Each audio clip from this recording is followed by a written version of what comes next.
Olá, sejam bem-vindos ao programa Vida de Empresário. Hoje temos a honra da minha querida amiga Eliane Lustosa. Desde o primeiro dia, esta menina maravilhosa eu tento trazer aqui, tem uma história de vida fantástica. Obrigado, minha querida, eu quero a honra de ter você aqui. Mas primeiro quero que você se apresente e depois nós vamos conversar um pouquinho. Bom, primeiro, muito obrigada pela oportunidade de estar aqui, né, compartilhando um pouquinho do que a gente passa aí na nossa vida de empresário. Né? Eu sou Eliane Lustosa, presidente da Labtest e também presidente do Laboratório Lustosa. E nós estamos lá em Minas. O nosso business na Labtest é uma indústria que produz reagentes e equipamentos para laboratório. Então, quem já teve a oportunidade de fazer uma glicemia tem uma chance grande de ter feito com reagente que nós produzimos e colocamos no mercado. Primeira pergunta, como é que é fazer arquitetura e depois virar médica?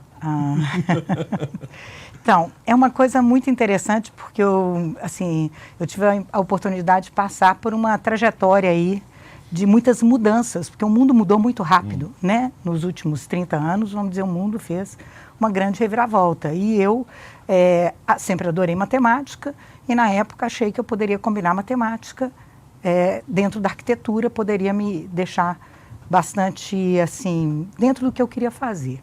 Mas a vida, ela vai levando a gente de rodão, ela é um rio, e o melhor é você nadar com o rio e procurar os melhores lugares para onde ir. E num dado momento eu comecei a ajudar meu pai a fazer as aulas dele, porque elas precisavam ficar mais bonitas, ainda era reto projetor, não era slide, nem slide ainda. E ele precisava me ensinar o que era para eu poder conseguir traduzir em desenhos, traduzir em esquemas para ele dar aula. E aí eu me interessei e quando eu formei em arquitetura eu decidi fazer medicina. E aí fiz medicina e num dado momento eu também quis ser professora, dei aula, fiz concurso para professor, e aí ele veio a falecer com minha mãe, os dois faleceram com uma diferença muito pequena, e aí eu fui obrigada, aí tinham dois negócios na família, um era a fábrica de reagentes, o outro era o laboratório, a fábrica era muito maior que o laboratório, então, e aí eu fui assumir naquele momento a vice-presidência E como é que foi essa entrada? E aí eu virei empresário. Não, hoje a gente sabe a sua trajetória e eu queria trazer você aqui porque eu sei que foi o que você passou, mas eu queria que você contasse para o nosso assinante como é que foi essa trajetória, porque eu sei que foi um percalço muito grande, do que foi, não foi fácil. Hoje você tem um brilho no olho, você ama o que você faz, a gente sabe disso, você conhece isso como ninguém. Mas como é que foi o início? Porque você tem uma família, você é uma empresa familiar. Como é que foi esse início, esse percalço? Como é que foi esse início? Eu sei que o início é muito difícil, a gente sabe disso. É muitas noites sem dormir.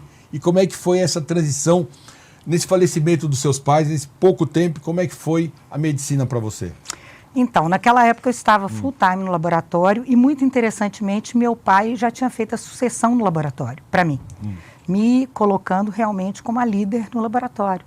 Né? E ele teve isso foi muito importante, que a nossa sucessão no Lustosa tenha sido feita com ele em vida. Ele conseguiu enxergar isso, que é difícil, ele conseguiu enxergar, mas eu acho que aí ele não teve mais que se preocupar com gestão, ele se preocupava exclusivamente com a parte técnica e eu me dividi entre a parte técnica e a parte de gestão, embora num nível muito menor do que eu depois tive que assumir na Labtest. Mas também não foi tão abrupto, porque meu pai fundou a Labtest com um sócio, o sócio dele era vivo, então eu fui lá como vice-presidente e tive a oportunidade de fazer uma trajetória de aprendizado e que me deu depois, quando ele veio a falecer 4 anos depois, me deu a condição de assumir a empresa. Então eu acho que eu também tive uma oportunidade de me preparar para assumir a presidência da empresa, em que pese que tenha sido assim também muito de uma hora para a outra. Mas é uma trajetória interessante, a gente está sempre aprendendo, né? Porque eu acho que assumir um negócio é complicado, né? Como é que está sendo a sua trajetória, como é que vem agora a sua sucessão, porque eu sei que você já está lá faz um bom tempo, como é que você pensa nisso? Eu sei que pensar em sucessão é um negócio complicado, né? Porque a gente nunca imagina. Não digo a sucessão para pensar em morte, mas a sucessão porque um dia a gente vai ter que parar, né? Até porque, querendo ou não, a idade vai chegar. Sim. Né? Como é que você pensa nisso, né? Eu sei que para você é um negócio difícil pela sua agilidade, pelo que você faz, você ama o que você faz, o brilho no olho, eu sei como é que você funciona, mas como é que você pensa nisso, nessa sucessão, a médio e longo prazo, como é que você imagina preparar essas duas empresas para o futuro? Eu acho que a primeira coisa é você contratar pessoas melhores do que você, ou que têm a possibilidade de Moraes, esse é o grande negócio, serem melhores do que você. E que você também vai aprender com elas. Eu acredito que em ambas as empresas hoje eu tenho um time muito jovem, equilibrado com um time mais experiente, mas que tem toda a capacidade de levar a empresa para outro patamar, porque eles trazem uma ousadia e uma visão e liberdade que talvez as pessoas mais experientes tenham mais dificuldade de trilhar, principalmente na área de saúde, que é extremamente regulada e que a gente não pode sair fora assim muito pode ser mais arrojado. A gente tem que ser usado, mas tem que ter entendimento das consequências que a gente tem, porque nosso trabalho impacta na vida das pessoas. Eu entrego resultados e eu quero que sejam positivos, que eles ajudem o médico a tomar decisões adequadas em relação ao paciente. Então, é uma tênue linha entre você conseguir avançar e estar aí competitivo, e tem muita tecnologia vindo. Então, eu tenho muita gente jovem e a sucessão já vem acontecendo. Na medida em que você deixa as pessoas usarem o seu potencial e mostrarem a que vieram e realizarem e terem iniciativas e conseguirem fazer com que as coisas aconteçam, executem, que as ideias sejam executadas, eu acho que você vai criando um time com potencial de fazer sucessão, não só a minha, sim, mas em várias áreas da empresa. Porque eu acho que a sucessão é uma coisa que tem que ser natural. Mas todo empresário que vem aqui, eu gosto de fazer uma pergunta e eu faço a todos, né? Qual foi o momento mais difícil que você falou, tem hora que eu tenho vontade de jogar tudo para fora, não aguento mais, e fala assim, isso está difícil. Eu sinto falta do meu pai aqui para poder me orientar. Essa é a pergunta que eu gosto de fazer a todos, porque eu acho que esse é o grande aprendizado que o nosso assinante gosta de ouvir, falar assim, porque todos passaram por dificuldades. Eu acho que ninguém sobreviveu até hoje sem passar por dificuldades. Eu acho que também não foi você. Mas que foi aquele momento que você falou assim, hoje está difícil. Então, eu vou te falar dois momentos que eu acho importantes. O primeiro momento na crise de 2015, em que, tecnicamente falando, nós enfrentamos um problema muito grande e tive até alguns consultores que achavam que a situação era muito difícil, mas naquele momento eu não desisti, eu falei, eu dou conta. Aliás, eu dou conta ou eu dou conta, eu não tinha alternativa. E isso foi um aprendizado muito importante para a minha vida. Lá eu não tive vontade de desistir.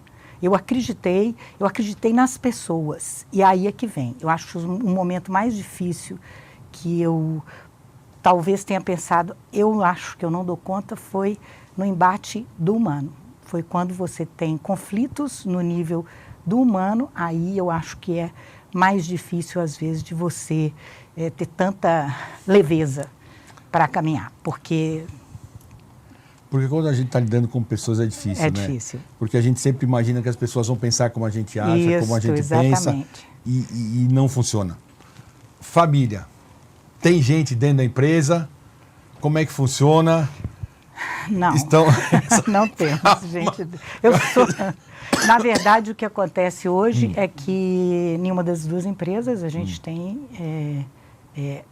numa empresa só tem eu da família e na outra empresa não tem ninguém. Apesar de eu ser a presidente, eu não sou mais institucional e eu lá trabalho como médica e não como executiva, né, no laboratório. Mas a ideia é que também na indústria a gente faça essa sucessão, a gente já está com isso correndo, para que são várias famílias, né, que a gente tem. Não quer dizer com isso que alguém da família seja impedido de trabalhar lá, mas eu acho que nesse momento é interessante a gente trazer alguém de fora para poder fazer a gestão. Agora estamos no conselho, né? A família inteira está no conselho ou tem alguém na família, desses sócios todos, toda a família, alguém trabalhando na empresa ou não? Não tem. Hoje é só executivos, vou chamar assim, profissionais? De família, somente eu. Só você? Isso. Isso nada impede também que se prepare alguém como você estava falando. Porque no da Lídia, que a gente estava conversando, também não tem, é tudo... Isso é preconceito ou você acha que não funciona? O que você A diz? família não trabalhar no negócio? Eu não vejo impedimento para um familiar trabalhar no negócio. Ele tem que ter a capacidade de fazê-lo. Eu acho que a empresa ela tem ciclos de vida. E aí você tem ciclos em que a família é muito importante porque é mais crítico o sangue que você tem que dar ali, né, que você tem que carregar nas costas, dedicação e tudo, e porque você está concretizando uma coisa que está na cabeça do fundador. Então, você tem essa fase. Depois, você precisa de profissionais preparados para conduzir a empresa, sejam eles da família ou não. O grande problema da família é que quando você tem um profissional que não é da família e que ele não está adequadamente atuando, você o desliga com facilidade. E quando é da família, por mais que você tenha regras, por mais que você tenha combinados, Mas é não mais contrate difícil. quem você não possa demitir. Então é muito por aí, depende muito da maturidade com que a família... Porque por mais que se tenha acordo, é mais difícil. Porque eu acho que se você evitar brigas na família lá na frente, você deixa a empresa mais tranquila, eu diria, né? Eu acho que... Então, não sei se é esse o caso, como você pensa, que eu estou querendo tirar suas ideias, porque eu te conheço e eu quero tirar de você o máximo de ideias. Então, eu vejo muito pela sucessão da outra empresa que a gente teve a oportunidade de discutir essa sucessão com todo mundo vivo. Esse é o grande negócio. Não é? Mas, ao mesmo tempo, hoje eu tenho filhos, né? Minha irmã tem filhos, e aí a gente vai ter que entender para o futuro como é que isso vai ser. Porque eu e ela temos uma grande afinidade, nós temos muito alinhamento. Mas as pessoas são Será as que os pessoas, filhos de né? baixo têm o mesmo alinhamento? Isso, e vamos falar uma verdade? As pessoas passam e a empresa fica, né? Pelo menos é essa a ideia. Não, né? e muitas vezes eu vejo vários primos, irmãos, eu pergunto a eles, vocês seriam sócios? Eles falam, não, né? Pois então. E eles vão herdar uma coisa que eles não quiseram, assim, né? Não construírem, não tem paixão pelo negócio, né? Então é mais difícil, porque a sucessão ela tem que ter paixão. Você tem paixão pelo negócio. Você tem alinhamento com a sua irmã. E se eles não tiverem, é mais difícil. Então, aí tem uma outra coisa. Eu acho que nós fomos bem-sucedidos no dia em que deixou de ser herança e passou a ser um negócio. Então, Era herança. Como herança, é fardo e, ao mesmo tempo, do outro lado, nossa, olha, eu recebi isso de meus pais, olha que bacana, que me dá, né, uma segurança em termos financeiros. Mas, de fato, para você conseguir gerir, você tem que enxergar como um negócio. E no momento que você consegue fazer isso, as coisas ficam muito mais fáceis, as decisões mais leves. faça suas considerações finais ali para o nosso assinante e estamos chegando ao final do nosso programa. Obrigado. Olha, na verdade, o que eu aprendi na minha trajetória é que tudo acontece no humano. Mesmo falando em inovação, falando em relacionamento, falando em empresa, sucessão, tudo acontece no humano. Então, o mais difícil é você ter essa visão e entender que você vai resolver as coisas com as pessoas. Como eu te falei no começo, está acabando o nosso negócio, o nosso bate-papo. Eu espero que eu consiga trazer você de novo. Muito obrigado de coração, porque você não sabe o quanto eu lutei para trazer você aqui. Eu queria ter uns 10 programas para conversar com você, que você tem muita história para contar. Mas eu te agradeço de coração. Quero te deixar um livro aqui, te agradecer. Eu porque te você agradeço é uma pessoa muito especial. Muito obrigada. Agradecer mesmo. Demais. E Obrigada. que você venha mais vezes, porque você é uma pessoa muito especial, uma empresária fantástica de coração, que representa Minas Gerais muito bem. Obrigada. Te agradeço muito mesmo e volte sempre. Obrigada. A hora que você quiser, o canal está aberto para você. Se você quer ver esse e outros programas, veja pelo nosso site, inscreva-se no nosso canal e deixe seu like. Muito obrigado e até a próxima.